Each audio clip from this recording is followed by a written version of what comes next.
Hello, நான் உங்கள் SS. இன்றைக்கி பூரி கிழங்கு மசாலாவும் பூரியும் செய்ய போகிறோம்.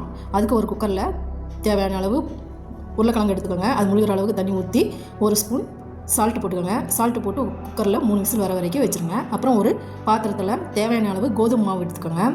அதில் ஒரு ஸ்பூன் சால்ட்டு சேர்த்துக்கோங்க. அப்புறம் ஒரு ஸ்பூன் நெய் சேர்த்துக்கோங்க. நெய் எதுக்கு நம்ம ஆட் பண்ணுறோம்னா, கோதுமை மாவு கொஞ்சம் சூட்டாக இருக்கும் அப்படின்னு சொல்லுவாங்க.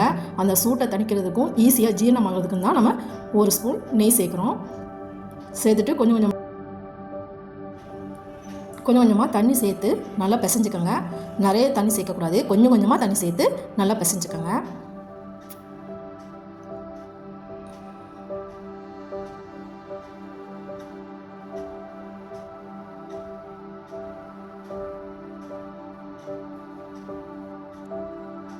இந்த அளவுக்கு நல்லா பிசைஞ்சு வரணும். நம்ம கை வச்சோம்னா கை கொஞ்சம் உள்ளே போகிற மாதிரி இருக்கணும். பாருங்கள், இந்த அளவுக்கு இதுதான் சாப்பிட்டு நல்லா பதம். இதை மூடி வச்சுருங்க. மூடி வச்சுட்டு ஒரு மிக்ஸி ஜார் எடுத்துக்கோங்க. அதில் 3 ஸ்பூன் பொட்டுக்கடலை சேர்த்துக்கோங்க. நம்ம கடல மாவு கரைச்சி ஊற்றுறதுக்கு பதிலாக இந்த பொட்டுக்கடலையை மிக்சியில் அடித்து பவுட்ராக்கி அது கலந்து தான் ஊற்ற போகிறோம். இதுதான் சத்தும் கூட. ஒரு கடாயில் 2 ஸ்பூன் சமையல் எண்ணெய் ஊற்றிக்கோங்க. எண்ணெய் காஞ்சதும் ஒரு 3 பட்டை, ஒரு ஜாதி பத்திரி, ஒரு அன்னாச்சி பூ, ஒரு ஏலக்காய், ஒரு ஸ்பூன் சோம்பு இதெல்லாம் சேர்த்துக்காங்க. அப்புறம் வெட்டி வச்சுருக்க வெங்காயம் சேர்த்துக்காங்க. அப்புறம் 5 வரமிளகா சேர்த்துக்காங்க. கட் பண்ணி சேர்த்துக்காங்க. சேர்த்ததுக்கப்புறம் நல்லா வதக்கி கொடுங்க.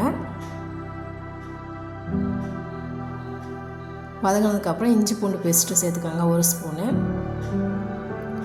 அதையும் நல்லா வதக்கி கொடுங்க.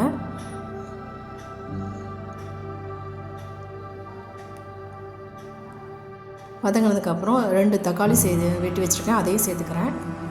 அதையும் நல்லா வதக்கி கொடுங்க. அப்புறம் தேவையான அளவு உப்பு சேர்த்துக்கோங்க.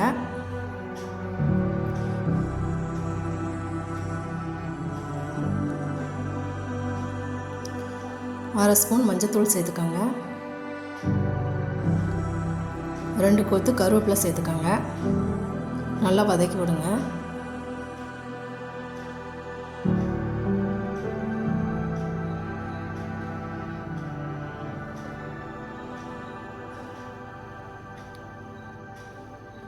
வதங்கினதுக்கப்புறம் பெருங்காயம் கொஞ்சம் சேர்த்துக்கோங்க. பெருங்காயம் எதுக்கு சேர்க்குறோன்னா, நம்ம உருளைக்கிழங்கு சில பேருக்கு வாய்வுன்னு சொல்லுவாங்க, அதனால் சேர்த்துக்கிறோம். அப்புறம் அது தேவையான அளவு தண்ணி சேர்த்துட்டு ஒரு கொதி விட்டதும் நம்ம வேக வச்சு உரித்து மசித்து வச்சுருக்கிற உருளைக்கிழங்கு சேர்த்துக்கலாம்.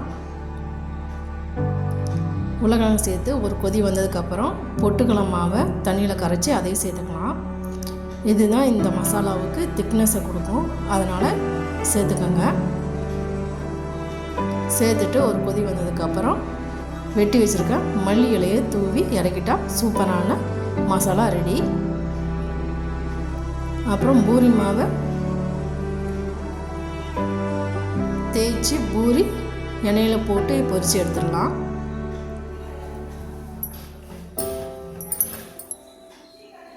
சூப்பரான பூரி மசாலா பூரி ரெடி. எந்த அளவுக்கு வந்திருக்கு பாருங்கள் பூரி.